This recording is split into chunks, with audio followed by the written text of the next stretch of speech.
Donc, bonjour, je m'appelle Margot Zafran, je suis en fin de thèse en collaboration avec la R&D d'EDF et avec le laboratoire du coup de mathématiques appliquées de l'école polytechnique et l'INRIA à Montpellier.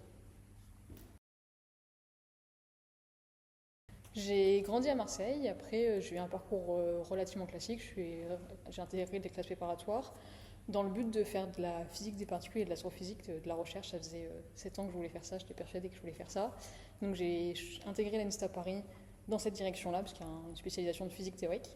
Et en arrivant à l'ENSTA, je me suis dit que je voulais faire quelque chose de plus concret au quotidien. Et c'est là que je me suis orientée vers les stats, notamment parce que j'ai une super chargée de TD. Et je me suis retrouvée donc en thèse pour poursuivre dans cette direction, parce que ça me plaît de plus en plus.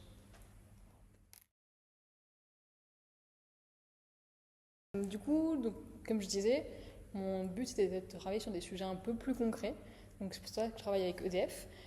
Donc l'objectif appliqué de ma thèse, c'est de prévoir les prix de marché de l'électricité, c'est-à-dire les prix entre les différents producteurs et fournisseurs, à court terme, donc typiquement pour demain ou dans une semaine. Et en fait, ce qui se passe, c'est que c'est une quantité qui est très compliquée à prédire. Ça fait des années qu'il y a une grosse communauté qui travaille sur améliorer les modèles pour gagner 10%, pour gagner 10 centimes d'erreur à chaque fois. Ça fait des améliorations qui sont assez minimes, parce que c'est très très compliqué. Et du coup, avec ma direction de thèse, on a réorienté le sujet et se dire, bah ok, il y a des modèles qui existent. Est-ce qu'on pourrait proposer une méthode qui vient se mettre a posteriori de ces modèles préexistants et quantifier l'incertitude de ces modèles? C'est-à-dire de transformer notre prévision ponctuelle de le prix demain sera de temps en une prévision d'un ensemble de valeurs. Typiquement, le prix de demain sera compris entre temps et temps, et de pouvoir dire qu'il y a vraiment une proba, mettons 90%, que le prix tombe dedans. Et d'avoir des garanties théoriques solides sur cette affirmation-là. Et ce qui est assez magique, c'est que les méthodes sur lesquelles je travaille, du coup, elles viennent vraiment se mettre à posteriori, et du coup, elles fonctionnent avec n'importe quel modèle. Donc ça pourrait s'appliquer à n'importe quoi, et notamment, je l'ai déjà appliqué sur des données médicales, par exemple.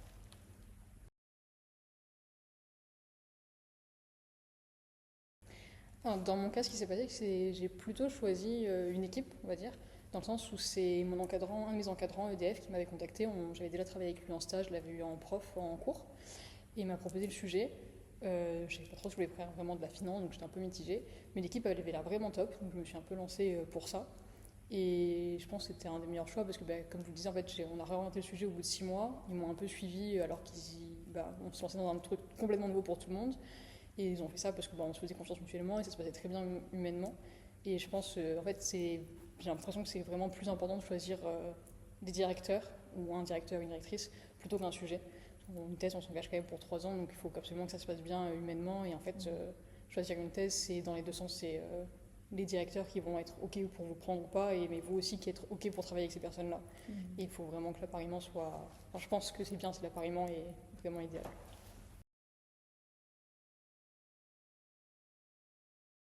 Je sais pas s'il y a beaucoup de journées types, ça va changer, ça va boucler, j'ai un peu l'impression, en fonction de différentes phases d'un projet. Avoir une grosse période de biblio, donc lire les articles d'autres personnes, comprendre ce qui se fait, formaliser ensuite sa question de recherche, l'étudier, obtenir des résultats. Une fois qu'on en est là, ça va être à notre tour d'écrire un papier, donc comment synthétiser un travail de 6 mois, 1 an en quelques pages, que ce soit le plus clair possible pour quelqu'un qui n'a pas passé ces 6 mois, 1 an à faire les mêmes choses. Espérer que ce soit accepté, travailler sur papier. Ensuite, il y a toute la phase aussi de communication sur ce papier-là, donc aller en conférence ou en présentation, dessiner, exposer. Et réciproquement, du coup, assister à des conférences pour continuer à se tenir au courant, échanger avec ses pairs. Tout ça, c'est plus la partie, disons, recherche vraiment scientifique. Et après, il va y avoir, selon ce qu'on fait, il peut y avoir une grosse part d'enseignement aussi, qui est assez chouette. Ça dynamise pas mal de rester en contact de plus jeunes et c'est assez motivant en vrai cette période-là, même si ça prend du temps. Et quoi d'autre? Et après, il peut y avoir aussi pas mal d'implications dans tout ce qui est vie d'équipe ou vie de la communauté, avec soit l'organisation de séminaires en interne ou en externe, par exemple auprès de la Société française de statistique. Voilà. Donc, par exemple, je fais partie du groupe jeune et on organise pas mal d'événements pour la communauté française.